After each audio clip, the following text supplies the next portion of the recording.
The Untold Secret of Women's Minds, Jung's Shadow That Sets Her Free. Carl Jung believed that the human mind is more than reason or conscious decision. He described it as an inner landscape of light and shadow, where instincts and emotions often overpower logic. In his exploration of the feminine mind, Jung revealed truths that many still avoid. He argued that women are influenced by forces beyond their control, unconscious patterns that shape choices and relationships. These forces are not signs of weakness but foundations of depth, humanity, and uniqueness. Jung introduced two inner figures present in every person, the anima and the animus. In men, the anima embodies the hidden feminine, the source of intuition, emotion, and sensitivity. In women, the animus embodies the hidden masculine, the drive toward reason, independence, and authority. These inner forces are never silent. They influence attraction, ambition, and fear. As Jung wrote, "Until you make the unconscious conscious, it will direct your life and you will call it fate." Women are also shaped by archetypes from the collective unconscious. The mother, the queen, the lover, and the huntress are examples of timeless patterns that exert influence. A woman may seek stability yet feel drawn toward risk. She may long for gentleness yet crave strength and power. These contradictions are not falsehoods but reflections of the unconscious. They are signs of a deeper, more complex inner life. To dismiss them is to ignore what truly drives human experience.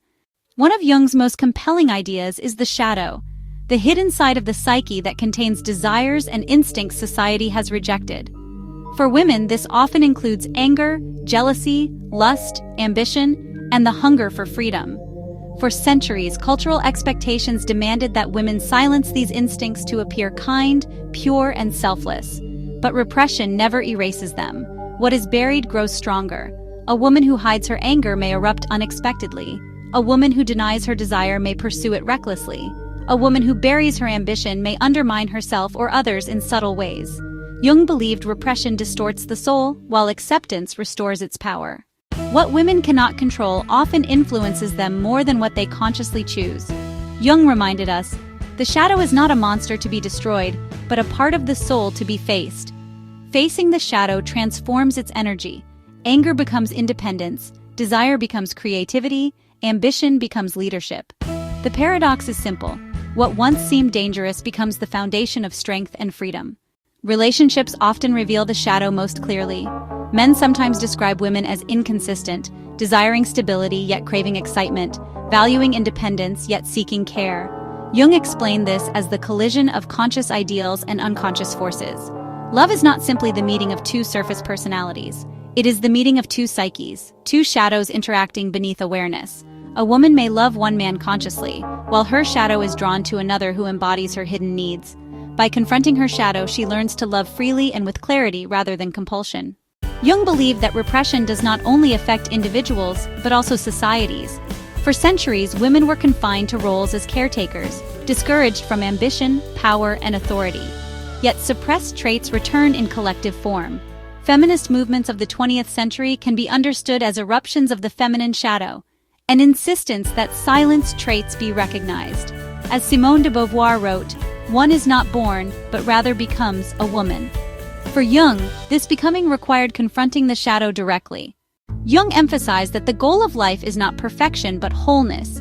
Individuation, the process of uniting conscious and unconscious, allows a person to become authentic. Without it, women remain fragmented.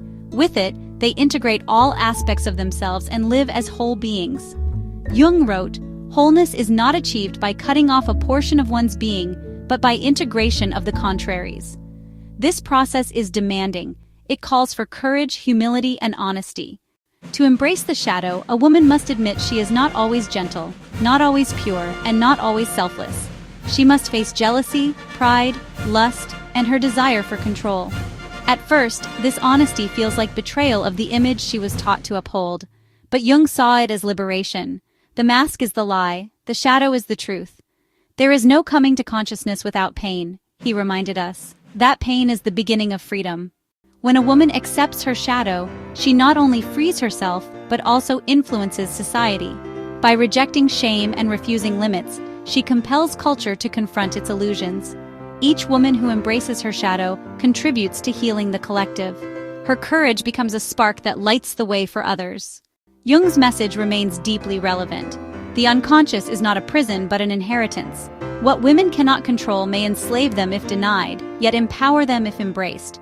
By accepting the shadow, contradiction turns into depth, repression into creativity, and fragmentation into wholeness. Jung's vision was not about flawlessness, but authenticity. A woman who accepts her shadow does not become perfect. She becomes real. And in becoming real, she becomes free,